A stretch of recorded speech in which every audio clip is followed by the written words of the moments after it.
हरे कृष्णा। आप सभी का बहुत बहुत स्वागत है। हम लोग ये समझते हैं कि हम इस संसार में रह रहे हैं तो हमारे जीवन में जो भी घटनाएं घटेंगी वे सब हमारे अनुरूप घटेंगी। जो जीव इस संसार में रहते हैं वे आशा लगा करके इस संसार में अपने जीवन को जी रहे होते हैं कि जो मैं कर रहा हूँ या मैं जो चाहता हूँ वही इस जीवन में घटता रहेगा। यही आशा, यही उसका तृष्णा जो है वो दुख का कारण बनता है। बहुत लोग प्रश्न पूछते हैं, बहुत लोगों की यही जिज्ञासा होती है कि इस संसार में सब कुछ करने के बाद भी हमें दुख क्यों मिल रहा है। संसार में दुख मिल रहा है इसलिए क्योंकि हम सुख की आशा करते हैं। जहाँ पर हम जिस चीज़ की आशा करते हैं वो ना मिले तो हम दुखी हो जाते हैं। उसी तरह ये संसार है, यहाँ पर हर चीज़ क्या है, नाशवान है और बहुत कम समय के लिए हमें दिखाई देती है। ये पदार्थ जो हमें दिखाई दे रहा है और उसी पदार्थ के विभिन्न विभिन्न रूप दिखाई दे रहे हैं। वही पंच भौतिक शरीर और वही पंच भौतिक ये सारा जगत और उसी पंच भौतिक विकारों का ये पूरा का पूरा समूह हमें एक सुंदर संसार के रूप में दिखाई देता है और वो धीरे धीरे परिवर्तित होता जाता है। जो आज है कल नहीं होगा। जैसे आपका बचपन कल था आज नहीं है, लेकिन आप वही हैं जो आप बचपन में थे। लेकिन ऐसा क्या है जो आपके बीच से चला गया? वो शरीर का परिवर्तन, आपकी मानसिक चेतना, आपकी मानसिक स्थिति बचपन से आज तक आते आते अलग हो गई। हर चीज़ बदल गया, आपके चारों तरफ का वातावरण बदल गया, लेकिन हमारी सुख की कामना कभी नहीं बदली। एक छोटा सा बच्चा होता है, जब उसे कुछ समझाया जाता है तो नहीं समझता है, क्योंकि उसके समझ में कुछ आ ही नहीं सकता छोटे होने के कारण। वो बार बार किसी चीज़ को पाने की जिद करता है। जब उसे वो चीज़ मिल जाती है तो आप देखते होंगे छोटे बच्चे की रुचि उसके ऊपर से कुछ दिन के बाद हट जाती है। उसी तरह दूसरी कामना उसके बाद जन्म लेती है। और हम सारे जीवों की यही दशा है संसार में आकर के। हम सदा संसार में सुख की आशा करते हुए संसार में संघर्ष करते रहते हैं। और यह बात स्पष्ट रूप से भगवान ने भगवत गीता में कह दी कि दुखालयम अशाश्वतम। ये संसार जो है केवल और केवल दुखालय है। चाह करके भी यहाँ आप सुख को प्राप्त नहीं कर सकते। और हम जो संघर्ष करते हैं केवल और केवल उम्मीद के साथ करते हैं। यहाँ पर केवल संघर्ष आज के समय में अपनी जीविका उपार्जन करने के लिए ही करना है। अगर कोई इससे ज़्यादा उम्मीद लगा लेता है कि मैं कल जा कर के सुखी हो जाऊंगा या परसों सुखी हो जाऊंगा या मैं इस मार्ग पर चलूंगा तो सुखी हो जाऊंगा या मैं इस मार्ग से होते हुए जाऊंगा तो सुखी हो जाऊंगा, जो कभी संभव नहीं है। हम जब तक अपने आप को सुखी करने का प्रयास करेंगे हम सुखी नहीं हो सकते। जैसे आप पेड़ के पत्ते को जल डालते रहिएगा और सोचिएगा कि पेड़ बड़ा हो जाए, जो कभी संभव नहीं है। जब तक आप उस पेड़ के जड़ में जब तक जल नहीं डालेंगे तब तक वो वृक्ष बड़ा नहीं होगा। उसी तरह हम जो जीव हैं वो कृष्ण के शाश्वत अंश हैं। भगवान बता रहे हैं ममई वांसो जीव लोके जीव भूतः सनातन। हम सब क्या हैं? भगवान श्री कृष्ण के तटस्था शक्ति के विस्तार हैं। और जब हम भगवान श्री कृष्ण की सेवा करेंगे और उनको प्रसन्न करने का प्रयास करेंगे तो हम स्वयं सुखी हो जाएंगे। इस संसार में जो हमें सुख की प्रतीति होती है वो सिर्फ इसलिए होती है क्योंकि जो हमारी पूर्व चेतना और पूर्व अनुभव के कारण जो आगे परिवर्तन होता है उसी परिवर्तन को हम सुख समझ लेते हैं। उदाहरण, जैसे कोई व्यक्ति बहुत धूप में चल करके आता है और अचानक उसे कहीं बहुत वातानुकूलित रूम के अंदर, कमरे के अंदर प्रवेश मिलता है तो उसे बहुत ठंडक और बहुत अच्छा महसूस होता है। क्यों महसूस होता है? क्योंकि उसने जहाँ से चल कर के आया, बहुत चिलचिलाती धूप और गर्मी होने के कारण उसका देह तप रहा था, और जैसे ही वो एसी चलते हुए रूम में प्रवेश करता है वो ठंडक को प्राप्त करता है। एक व्यक्ति बाहर क्या है, बाहर धूप से आया तो सुखी हो गया, और अंदर बैठा व्यक्ति कोई है अगर कुड़कुड़ा रहा हो, वहाँ पर उसकी स्थिति क्या है, दुखी का बेचारा वहाँ हाल है। वो जैसे ही उस कमरे से बाहर निकलेगा, बाहर की धूप उसको बहुत आनंद देगी। एक व्यक्ति को सुख दुख की तरह लगता है, दूसरे व्यक्ति को दुख सुख की तरह लगता है।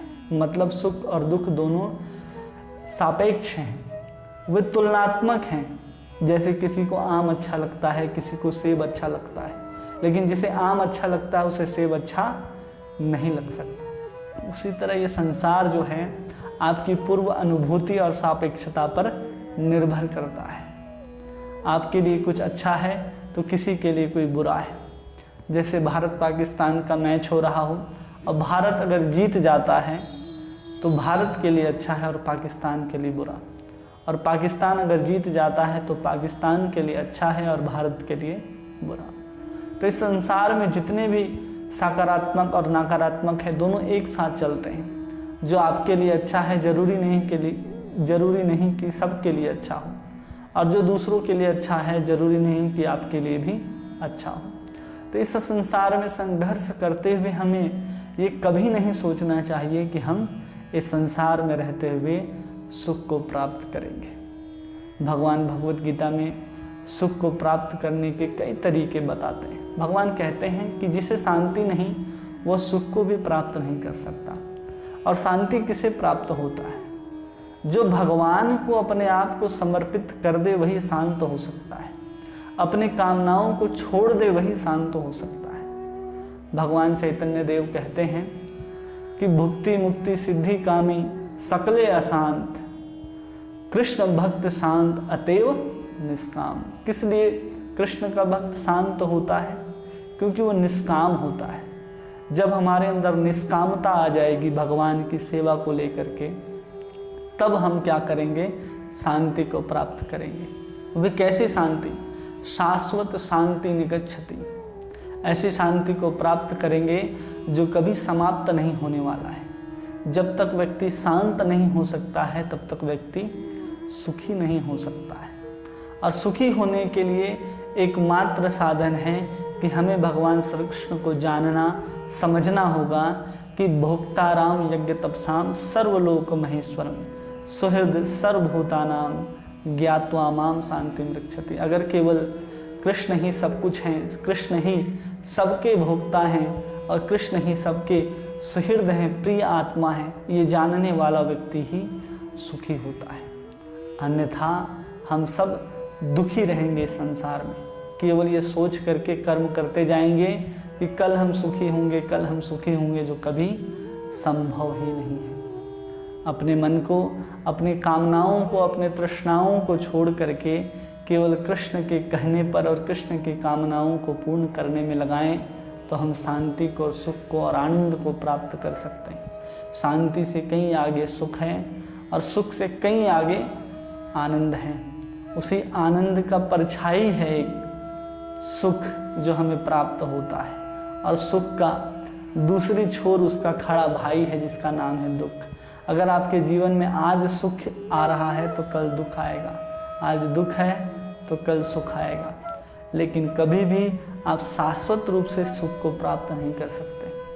क्योंकि हम सब क्या होते हैं, सुख आने पर बहुत हर्षित होते हैं और दुख आने पर हम बहुत दुखी हो जाते हैं। भगवान कहते हैं मात्रा से स्पर्शास्तु कौन्तेय शीतोष्ण सुख दुखदा आगम पायो नित्यम ताम तितिक्षस्व भारत। मुक्ति का वही अधिकारी है जो हर अवस्था में सम रह सकता है, और सम रहने वाला व्यक्ति न इस संसार की किसी भी परिवर्तन हो रहे घटनाओं से दुखित नहीं होता है। हम क्या करते हैं, हम जिस सुख सुविधा में जी रहे होते हैं वही जब परिवर्तन होने लगता है, जैसे आप बहुत आलीशान, बहुत बड़े बंगले में बहुत सारे नौकर चाकर के साथ रह रहे हैं और कुछ ही क्षणों के बाद आपको पता चले कि आपको ये सब छोड़ करके जाना है, आप दुखी हो जाते हैं, क्योंकि ये परिवर्तन है। वो परिवर्तन आप स्वीकार नहीं करते। हम अपने जीवन में होने वाले परिवर्तन को स्वीकार कर लेते हैं तो हम इस संसार में होने वाले सुख दुख को भी आसानी से स्वीकार कर सकते हैं। और इस सावधानी के साथ स्वीकार करना होगा कि जो भी सुख दुख हमें मिल रहे हैं केवल और केवल हमारे कर्मों के कारण मिल रहे हैं।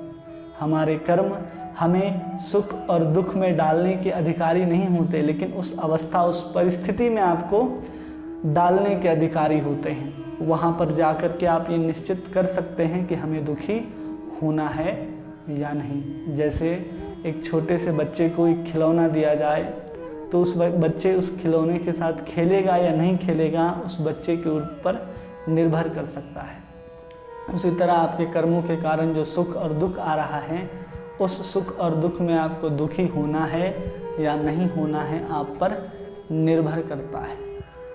लेकिन हमारे साथ स्थिति क्या है, कर्मों के कारण जब हमारे हाथ में गुलाब जामुन आता है तो हम सहस्त्र स्वीकार कर लेते हैं, लेकिन उसी समय दुख के कारण, हमारे बुरे कर्मों के कारण हमारे हाथ में कोई हरी मिर्च थमा जाता है तो हम दुखी हो जाते हैं। न अगर हम गुलाब जामुन पाने में हर्षित होते और न अगर हम मिर्चा प्राप्त होने पर दुखी होते, तो हम अपने जितने भी कर्म हैं उसको भोगते हुए निष्काम होकर के और शांत होकर के, कृष्ण के शरणागत होकर के सुखी हो सकते हैं। हर परिस्थिति को स्वीकार करना चाहिए। जो अपने जीवन में अपनी परिस्थिति को स्वीकार कर लेता है वह क्या है, वही सबसे ज्ञानी और बुद्धिमान व्यक्ति है। इस संसार के परिवर्तन को देख करके दुखी नहीं होना है, क्योंकि संसार क्या है, अशाश्वत है। वो हर क्षण परिवर्तन होता ही रहेगा और होता ही है और आगे भी होता ही रहेगा। लेकिन हमारा जो स्वरूप है आत्मा, जो परमात्मा का अंश होने के कारण उन्हीं की सेवा में निमित्त रहने का अधिकारी है। लेकिन वह शरीर के साथ तादात्म्य होने के कारण इस शरीर से जितने भी संबंधित लोग हैं उनको अपना मानते हुए कर्म करता है और उनसे प्राप्त होने वाले मोह और तृष्णा ममता के कारण ये दुखी होता रहता है। इस शरीर को भगवान की सेवा में लगा करके इस शरीर को भी सार्थक कर सकते हैं और आत्मा इस शरीर में तादात्म्य होने के कारण अपने वास्तविक स्वरूप को प्राप्त कर सकती है, केवल और केवल भगवान श्री कृष्ण का भजन और नाम लेकर के। उसी को चैतन्य देव कहते हैं। क्या कह रहे हैं चैतन्य देव कि चेतो दर्पण मार्जनम भव महादावाग्नि निर्वापणम। केवल और केवल चित्त के मार्जन होने से भव महादावाग्नि निर्वापणम, ये संसार रूपी दावानल जो हमें हर क्षण जलाता है, सुख दुख मोह तृष्णा लोभ आदि में जलाता है, ये सब धीरे धीरे कम होने लगेंगे और एक दिन समाप्त हो जाएंगे अगर हमारे चित्त का पूर्णतः मार्जन हो जाता है।